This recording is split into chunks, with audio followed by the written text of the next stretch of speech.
성탄절입니다. 우리 옆에 분 인사 한번 하실까요? 메리 크리스마스 인사. 예. 예, 성탄절에 또 새벽마다 우리 기쁘다 구주 오셨네 이렇게 인사하는데요. 한번 기쁘다 구주 오셨네. 정말 기쁜 마음으로 옆에 분들 한번 선포 한번 하시죠. 나 구주 오셨네. 아, 근데 여러분 중에 어떤 분은 뭐 그냥 이러신 분도 계신 것 같습니다. 그런데 참 기쁜 일입니다. 주님께서 오신 것이 참 기쁜 일인데요. 왜 기쁩니까?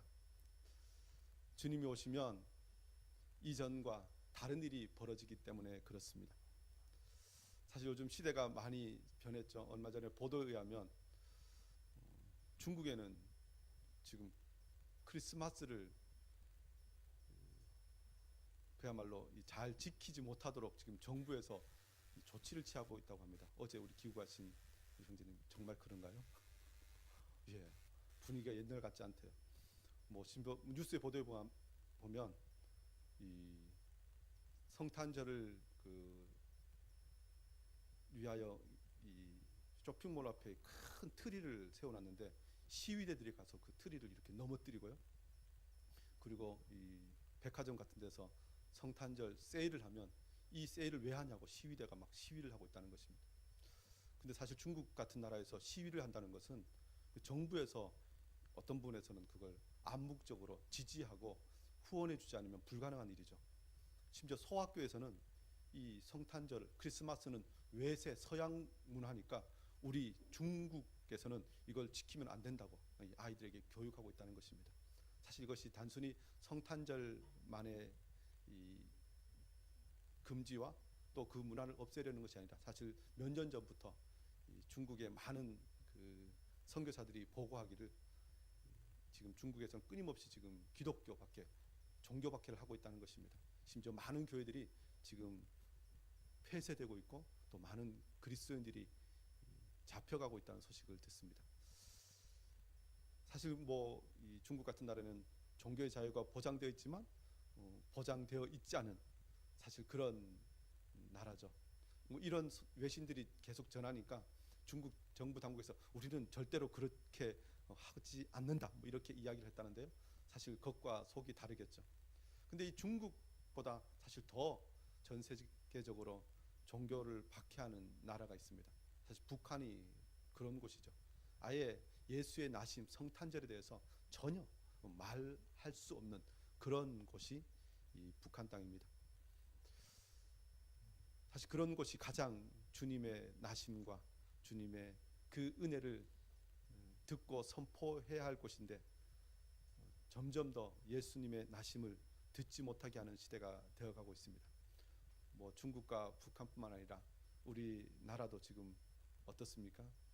사실 성탄절의 주인공은 예수님이신데 예수님보다 산타 할아버지가 더 사람들에게 아이들에게 더 가까이 다가가고 있는 것 같은 그런 시대가 되었습니다. 성탄절 그러면 괜히 마음이 기뻐야 하는데 점점 더 마음이 무거워지려고 하는 것이 사실 이 시대 요즘의 모습이라고 할 수 있습니다. 왜 이렇게 마음이 무겁죠? 이럴 때 주님께서 우리에게 오셔서 어떤 말씀을 해 주시면 좋겠습니까? 오늘 누가복음 1장 26절부터 38절까지 말씀은요. 하나님께서 천사 가브리엘을 마리아에게 보내셔서 그야말로 예수님의 나심을 고지하고 또 그것에 대하여 마리아가 반응하는 모습이 말씀에 기록되어 있습니다.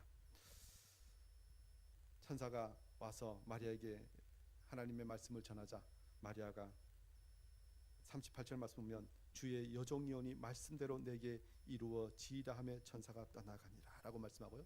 그 뒷부분에 이 누가복음 1장 46절부터 보면 마리아가 찬가를 합니다. 찬송을 부르는 것이죠.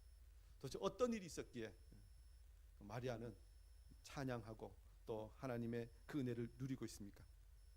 오늘 말씀 통하여 마리아가 누렸던 그 은혜를 우리도 누리고 또 그 찬양을 우리가 함께 하기를 원합니다. 오늘 26절 말씀 보면요. 여섯째 달에 천사 가브리엘이 하나님의 보내심을 받아 갈릴리 나사렛이란 동네에 가서라고 하면서 말씀이 시작됩니다. 하나님께서 가브리엘을 통해서 마리아에게 어떤 말씀을 하십니까? 오늘 말씀 보면요, 하나님께서 너와 함께 하시도다라고 말씀하셨다는 것입니다. 하나님께서 함께 하신다라는 의미가 무엇인가 보면요, 임마누엘이라는 뜻이죠. 오늘 28절 말씀 보면 그에게 들어가 이르되 은혜를 받은 자여 평안할지어다 주께서 너와 함께 하시도다라고 말씀합니다. 사실 요즘 이 시대를 사람들은 고독한 시대라고 합니다. 심지어 예전에는 전혀 들어보지 못했던 말이 있죠. 혼밥. 무슨 뜻인지 아시죠? 혼자 밥 먹는 것입니다. 사실 근데 그것이 얼마 전까지는 굉장히 좀 이상했습니다. 저도 혼자 밥 먹는 것이 좀 굉장히 힘들어서 차라리 밥을 안 먹고 말지 뭐 그런 때도 있었는데 요즘 혼자 밥 잘 넘어갑니다. 사실 이런 것들이 아주 그 보편적인 것이 된 시대가 되었습니다. 어디에도 내 마음 알아주는 사람 없고 참 많은 사람들이 군중 속에 있지만 고독하다고 이야기하는 그런 때입니다. 사실 여러분 어떻습니까? 여러분은 고독하지 않으십니까? 나 혼자라는 생각을 가질 때가 없지 않습니까? 사실 그런 시대에 하나님께서 우리에게 말씀하십니다. 내가 너와 함께 하고 있다. 사실 이 말씀이 얼마나 놀라운 말씀이냐면요, 오늘 26절에 여섯째 달에라는 표현으로 시간이 등장합니다. 이 여섯째 달에는 오늘 본문 말씀으로 이어서 보면 이 세례 요한이 엘리사벳에게 그야말로 잉태된 그때부터 여섯째 달이 지난 때입니다.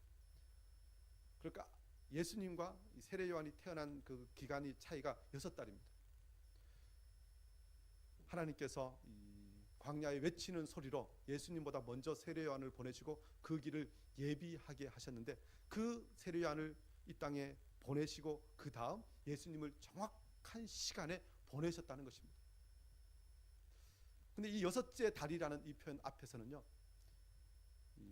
하나님께서 정한 기한에 예수님을 이 땅에 보내셨다라는 뜻이 있습니다. 시편 102편 13절에 이렇게 말씀합니다.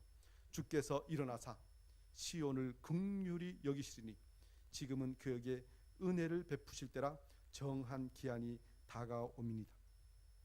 정한 기한이 되어서 예수님께서 이 땅에 오셨다는 것입니다. 갈라디아 4장 4절에 이렇게 말씀합니다. 때가 참에 하나님이 그 아들을 보내사 여자에게서 나게 하시고 율법 아래 나게 하신 것은 때가 참에, 때가 차서 하나님께서 예수님을 이 땅에 보내셨습니다. 근데 그 때가 어느 때입니까? 유대인들은 이 당시에 끊임없이 메시아를 기다렸습니다. 근데 그 메시아를 기다린 기간이 얼마나 긴 시간이냐면요, 특히 우리가 성경만 딱 놓고 봐도 구약 성경 말라기가 계시되고 그로부터 약 400년이 지나서 마태복음이 시작됩니다.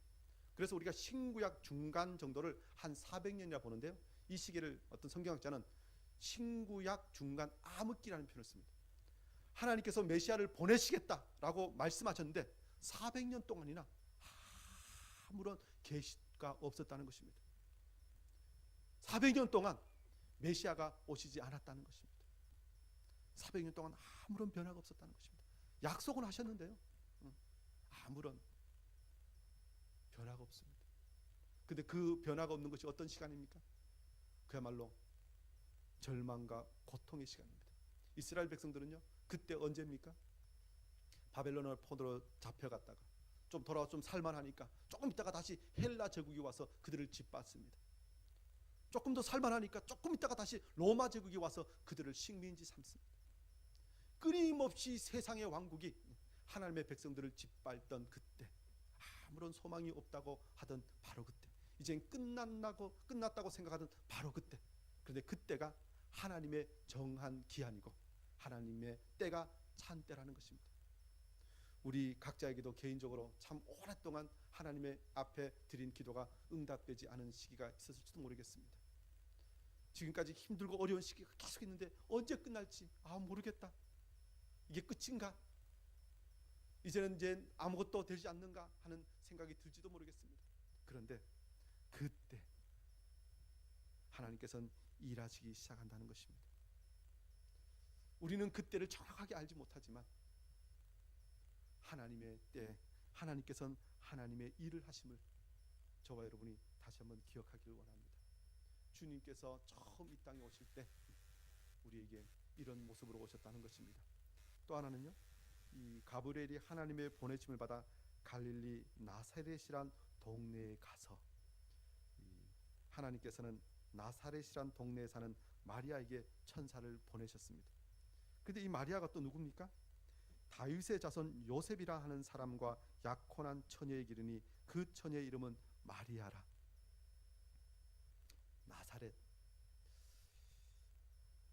마태복음 2장 23절 말씀 보면요, 나사렛이란 동네에 가서 사니 이는 선지자로 하신 말씀에 나사렛 사람이라 칭하리라 하심을 이루려 함이로라. 예수님께서 나신 것은 베들레헴에서 나셨는데 나사렛이란 동네에 가서 사셨습니다. 그런데 이 나사렛이란 동네에서 사신 이유가 하나님의 말씀, 선지자로 하신 말씀을 이루려 하심이었다는 것입니다. 이 나사렛이란 동네가 이 갈릴리 그야말로 북서쪽에 있는 동네입니다. 근데 이 갈릴리 북땅은 어떤 땅이냐면요, 그 당시 예루살렘에 살던 사람들이, 유대에 살던 사람들이 저 이방의 갈릴리 하면서 무시하던 동네입니다. 심지어 나사렛에서 무슨 선한 것이 날 수 있겠느냐라고 사람들에게 조롱받던 동네라는 것입니다. 그곳에 있으면 아무런 비전도 없어, 소망도 없어 하던 그런 동네라는 것입니다. 그런데 하나님께서는 그런 동네에서 끝까지 하나님의 약속을 기다리던 자들에게 하나님의 언약을 성취시키셨다는 것입니다. 다윗의 자손 요셉, 하나님께서 다윗의 자손에게 메시아를 보내시겠다고 하셨던 그 약속, 그 말씀대로 모든 것을 이루시면서 우리에게 성탄절을 맞이하게 하셨다는 것입니다. 오늘 이 시대 우리는 어떻습니까?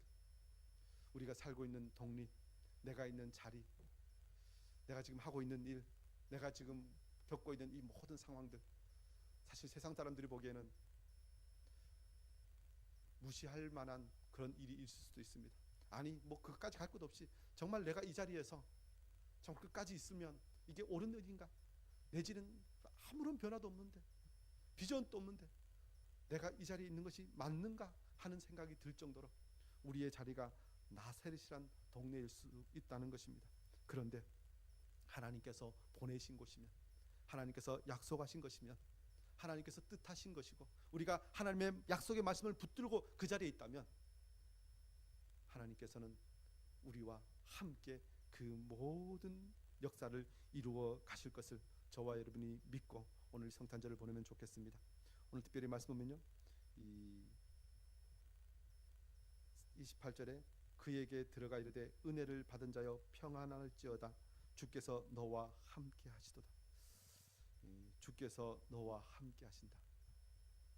아까도 말씀드렸지만 이 마태복음 1장 23절 말씀 보면요, 보라 처녀가 잉태하여 아들을 낳을 것이요 그의 이름은 임마누엘이라 하리라. 이를 번역한즉 하나님이 우리와 함께 계시다. 하나님이 우리와 함께 계시다라는 것입니다. 여러분, 하나님께서 우리와 함께 계심을 늘 맛보고 또 증거하고 있습니까? 사실 세상 사람들은 이런저런 천재지변이나 어려운 일이 있으면 그야말로 그냥 무심결에 하는 것 같은데요, 이런 말을 하죠. 하나님이 정말 계신 거야? 계신다면 정말 왜 이런 일이 있어? 이 전쟁, 이런 환경재해, 이런 어려움, 이런 비참한 일들이 왜 있냐고 사람들은 이야기합니다. 그들은 하나님의 말씀을 듣지 못하고 하나님을 알지 못하기 때문에 그런 말을 할지 모르지만 우리는 하나님을 알고 말씀을 통하여 하나님께서 끊임없이 내가 너와 함께 하고 있다 라고 말씀하시는 것을 저와 여러분이 다시 한번 기억하면서 나아가길 원합니다. 사실 이 성경에 보면요, 끊임없이 하나님께서는 그의 백성들과 함께 하셨다고 이야기합니다. 믿음의 조상들, 옛 성도들을 봐도 야곱이 에서의 눈을 피해서 바단 아람으로 갈 때 그 광야 길에 자기 홀로 그 길을 걸어가는 것 같지만 하나님께서는 그곳에 야곱과 함께 하셨다고 말씀합니다.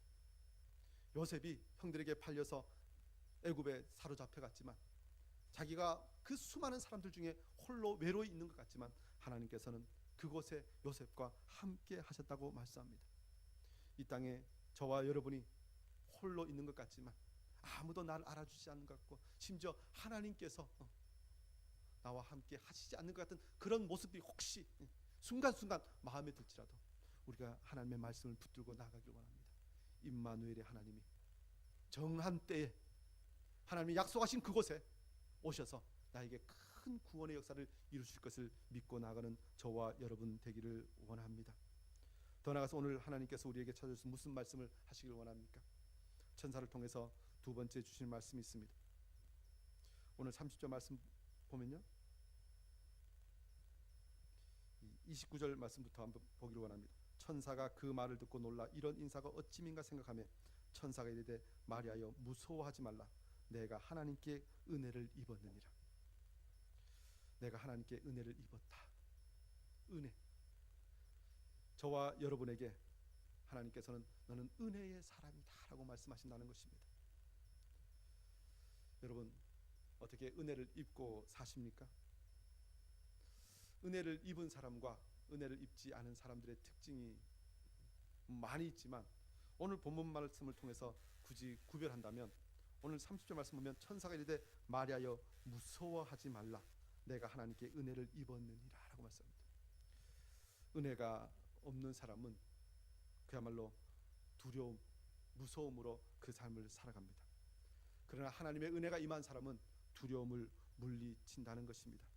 불안한 이 세상을 살아가면서 하나님의 은혜가 임할 때 우리는 다시 한번 그 은혜 가운데서 기쁨과 감사의 삶을 살 수 있다는 것입니다. 사실 그리스도인이라고 해서 고난이 없습니까? 있습니다. 그런데 은혜를 입은 사람은 그 고난을 통과할 수 있습니다. 이사야 43장 1절에서 4절은 이렇게 말씀하죠. 야곱아 너를 창조하신 여호와께서 말씀하시느니라. 이스라엘아 너를 지으신 이가 말씀하시느니라. 너는 두려워하지 말라. 내가 너를 구속하였고 내가 너를 지명하여 불렀나니 너는 내 것이라. 내가 물 가운데로 지날 때 내가 너와 함께 할 것이라. 강을 건널 때 물이 너를 침몰하지 못할 것이며 불 가운데로 지날 때 타지도 아니할 것이요 불꽃이 너를 사르지도 못하리라. 물 가운데 지날 때 하나님께서 너와 함께 하신다고 말씀합니다. 불 가운데 지날 때에도 타지도 아니할 것이라고 말씀합니다. 사실 이 말씀은 이스라엘 백성들이 홍해를 건널 때, 요단강을 건널 때 이 말씀이 성취되었음을 우리가 기억합니다. 사드락과 메삭과 아벤느고가 7배나 뜨거운 풀무불에서 그야말로 그을린 냄새도 나지 않을 만큼 하나님께서 그 불꽃 가운데서 그들과 함께 하셨고 그들을 지키셨음을 성경은 말씀해 줍니다. 이 하나님께서 우리와 함께 하시면 우리가 그야말로 그 어떤 환난 가운데 있을지라도 어려움 가운데 있을지라도 우리가 다시 한번 두려워하지 않고 끝까지 하나님 백성으로 살아갈 수 있는 줄 압니다. 그런데 이 은혜가 무엇이기에 우리가 두려워하지 않을 수 있습니까?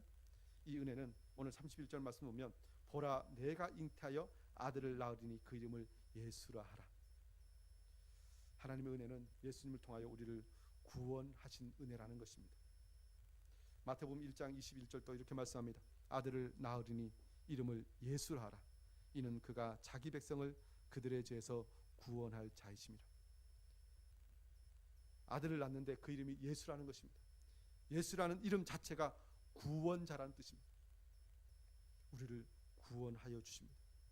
그래서 우리가 그 어떤 환난과 어려움과 고난 가운데 있을지라도 우리가 두려워하지 않을 수 있습니다. 그런데 더 나아가서요, 이 은혜가 얼마나 대단한 은혜냐면 오늘 32절 이렇게 말씀하죠. 그가 큰 자가 되고 지극히 높으신 이의 아들이라 일컬어질 것이요 주 하나님께서 그 조상 다윗의 왕위를 그에게 주시리니 영원히 야곱의 집을 왕으로 다스리실 것이며 그 나라가 무궁하리라. 그 은혜 안에 있는 사람은 영원토록 그의 나라에서 산다고 말씀합니다. 은혜가 오늘 은혜가 임하고 내일 그 은혜가 사라지면 얼마나 힘든 인생입니까? 우리가 단순하게 밥을 먹는 것도 오늘 먹을 것이 있는데 내일 먹을 것도 없다 그러면 여러분 기분이 어떻겠습니까? 저 같으면 오늘 다 맛있는 거 먹는데 내일부터는 굶어 그러면 사실 지금 먹는 밥맛도 떨어집니다. 그런데 하나님께서 예수 그리스도를 통하여 우리에게 주신 그 은혜는, 그 구원은 영원 무궁하다는 것입니다. 우리가 그의 나라에서 영원토록 살아가게 될 것이라는 것입니다. 갈라디아 3장 29절에 이렇게 말씀하죠. 너희가 그리스도의 것이면 곧 아브라함의 자손이요 약속대로 유업을 이을 자니라. 약속의 유업을 받을 자로. 그 아브라함의 약속의 유업은 영원한 것이죠. 계시록 22장 3절 5절 말씀도 이렇게 말씀합니다. 다시 저주가 없으며 하나님과 그 어린 양의 보좌가 그 가운데 있으리니 그의 종들이 그를 섬기며 그의 얼굴을 볼 터이요 그의 이름도 그들의 이마에 있으리라. 다시 밤이 없겠고 등불과 햇빛이 쓸데없으니 이는 주 하나님이 그들에게 빛이심이라. 그들이 세세토록 왕노릇하리로다. 지금 마리아가 다윗의 자손 요셉이 살던 시대가 로마의 식민지 시대입니다. 밤과 같은 시대입니다. 세상의 악한 왕들로부터 끊임없이 압제를 받고 고통을 받던 그 시대입니다. 그런데 이제는 그 모든 것을 물리치고 하나님께서 영원토록 다스리시는 그 나라에 들어가서 살게 되었다는 것입니다. 저와 여러분이 이 은혜를 영원토록 받는 존재가 되었음을 기억하길 원합니다. 예수님께서 이 땅에 오셔서 우리에게 그 은혜를 주시고 우리를 그야말로 이제는 왕노릇하는 자로 삼아 주신 것을 믿는 저와 여러분 되기를 원합니다. 더 나아가서 오늘 하나님께서 우리에게 찾아주셔서 어떤 말씀을 하시기를 원하십니까? 셋째는 지극히 높으신 이의 능력이 너를 덮으시니라고 말씀하신다는 것입니다. 오늘 34절 35절 이렇게 말씀하죠. 마리아가 천사에게 말하되 나는 남자를 알지 못하니 어찌 이 일이 있으리이까? 천사가 대답하여 이르되 성령이 내게 임하시고 지극히 높으신 이의 능력이 너를 덮으시리니 이러므로 나실 바 거룩한 이는 하나님의 아들이라 일컬어지리라. 성령이 내게 임하시고 지극히 높으신 이의 능력이 너를 덮으신다. 저와 여러분이 이 약속의 말씀, 이 축복의 말씀을 듣기를 원합니다. 여러분 오늘 이 시대를 살아가면서 늘 느끼는 것이 무엇입니까? 모르겠습니다만 요즘 젊은이들이 가끔 하는 이야기가 있습니다. 참 자신의 무능력을 고백하는 것이죠. 저 사람은 저렇게 똑똑해갖고 저렇게 능력이 있어서 저렇게 사는구나. 심지어 요즘은 신체적 운동 능력만 뛰어나도 뭐 연봉을 1년에 수십억 받잖아요. 그럼 나도 저 사람처럼 저렇게 능력이 있으면, 저렇게 운동 능력이 있으면 잘 살 텐데. 뭐 경제적으로도 뭐 이런저런 것, 인간관계적으로도 사실 세상에 얼마나 많은 뛰어난 사람들이 많이 있습니까? 그리고 요즘 그런 뛰어난 능력 있는 사람들을 끊임없이 이 방송 매체를 통해서 우리에게 보여줍니다. 그리고 사실 우리는 저 사람은 저런데 나는 왜 이래? 사실 늘 그것 때문에 많은 사람이 힘들어합니다. 사실 모르면 뭐 그냥 살겠는데 너무 비교가 많이 되니까 요즘 사람들이 그냥 행복함을 느끼지 못한다고 이야기할 정도가 되었습니다. 우리 자신의 무능력을 절감하고 참 힘들고 어려운 시대를 살아가는 우리에게 주님께서는 지극히 높으신 이의 능력이 너를 덮을 것이다. 지극히 높으신 이의 능력이 무엇입니까? 온 천지 만물을 창조하시고 모든 것을 아시는 그 하나님께서 그 능력으로 우리를 덮어주신다는 것입니다. 보호해 주신다는 것입니다. 우리의 배경이 되어 주신다는 것입니다. 저와 여러분이 하나님의 능력으로 더딥혀지는 복된 인생 되기를 원합니다. 그런데 이 능력이 어떻게 임한다고 말씀합니까? 먼저 보면 지극히 높으신 이의 능력은 성령의 역사를 통해 우리에게 임하신다고 말씀합니다. 우리를 덮으시는데 오늘 35절 말씀 보면요, 성령이 내게 임하시고 지극히 높으신 이의 능력이 너를 덮으시니, 능력 앞에 꼭 성령이 내게 임하시고라는 표현이 있습니다. 왜 성령이 내게 임하셔야 그 능력이 우리에게 덮여집니까? 사도행전 1장 8절을 또 이렇게 말씀하죠. 오직 성령이 너희에게 임하시면 너희가 권능을 받고 예루살렘과 온 유대와 사마리아와 땅끝까지 이르러 내 증인이 되리라. 너희가 권능을 받는데 그 권능을 받는 앞에 성령이 너희에게 임하시면, 성령이 임하셔야 우리에게 능력이 온전히 역사한다는 것입니다. 성령이 임하신다는 것이 무엇입니까? 사실 우리는 뭐 한국적 상황에서 성령의 능력하면 방언을 하고 귀신을 쫓아내고 병을 고치고 예언하고 막 크게 사람들이 놀랄 만한 그런 일들을 이야기합니다. 그러나 성령의 임하심에서 가장 중요한 것은요, 성령 충만함이고, 성령의 충만함은 하나님께서 나를 전적으로 다스리시고 내가 하나님 앞에 전적으로 모든 것을 다 내어 드릴 때, 하나님의 것으로 나를 완전히 채울 때 사용되는 표현입니다. 우리의 것을 다 내려놓고 하나님의 것으로 가득 채워지기를 갈망하는 그때, 하나님께서 우리의 모든 것을 완전히 사로잡고, 그럴 때 우리에게 하나님의 능력이 온전히 덮여지는 역사가 있게 된다는 것입니다.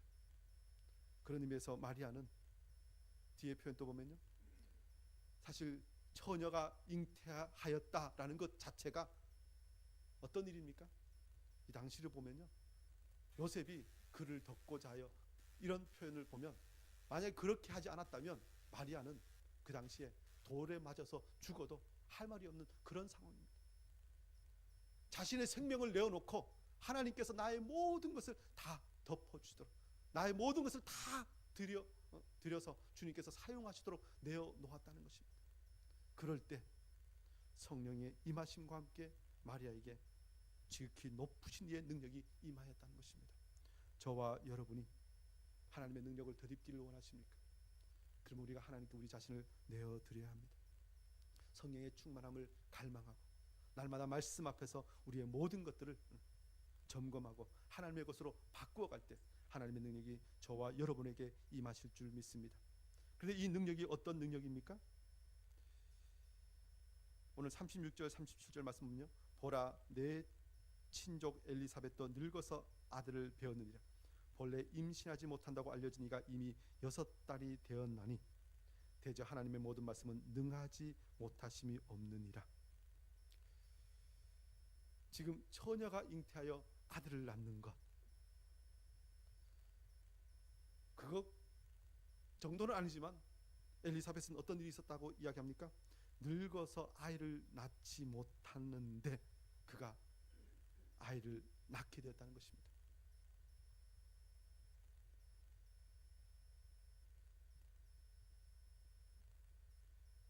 마태복음 19장 26절 이렇게 말씀하죠. 예수께서 그들을 보시며 이르시되 사람으로는 할 수 없으나 하나님으로서는 다 하실 수 있느니라.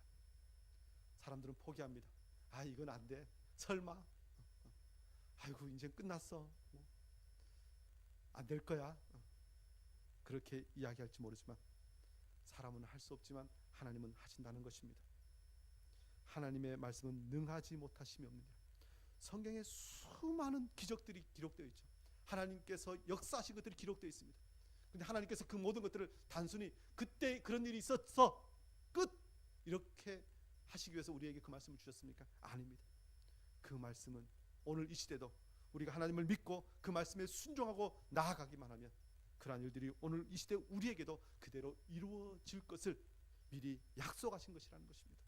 저와 여러분이 우리가 어떤 상황 가운데 있을지라도 하나님을 믿고 의지할 때 모든 말씀이 능력으로 이루어지고 또 그것이 우리에게 임함을 믿고 나아가는 저와 여러분 되기를 원합니다. 특별히 오늘 38절 말씀 보면요, 마리아가 이르되 주의 여종이오니 말씀대로 내게 이루어지이다. 믿음으로 받아들인 것이죠. 하나님의 능력을 입은 자는 약속의 말씀이 그에게 그대로 이루어진다는 것입니다. 믿고 나아가는 자에게 주님께서 그 은혜를 그대로 허락하신다는 것입니다.